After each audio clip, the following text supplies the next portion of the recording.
পকেটে থাকা সস্তা কলমটা যখন হারিয়ে যায় তখন আমরা তার জন্য মন খারাপ করি না।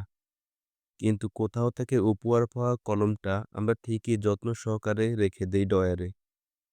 কম দামি অ্যান্ড্রয়েড ফোন ব্যবহার করার সময় ব্যাক কভার এবং ফ্রন্ট কভার কখনোই ব্যবহার করি না। আর যদি আইফোন ব্যবহার করি তাহলে ফোন ক্রয় করার সাথে সাথেই ব্যাক কভার এবং ফ্রন্ট কভার কিনে ফেলি। যে আমাদের বেশি ভালোবাসে আমরা স্বাভাবিকভাবে তাকে সস্তা ভাবি।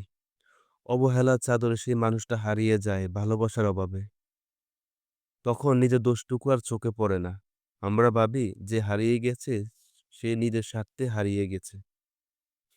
এই সমাজে খাবারের জন্য ভালোবাসার বিচ্ছেদ হয়েছে এমন মানুষ খুঁজে পাওয়া যাবে না। তবে ভালোবাসার জন্য মানুষের মৃত্যু হয় অবনত, যেটা আমাদের চারপাশেই একটু তাকালেই খুঁজে পাওয়া যাবে।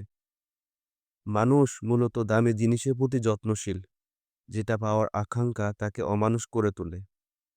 তাই একটু সচেতন হলেই আমাদের সুন্দর একটা সম্পর্ক তৈরি করতে পারি। তার জন্য দরকার সৎ এবং অন্যের প্রতি সম্মান। প্রতিটা ভালোবাসার প্রতি আমাদের সম্মান জানানো উচিত।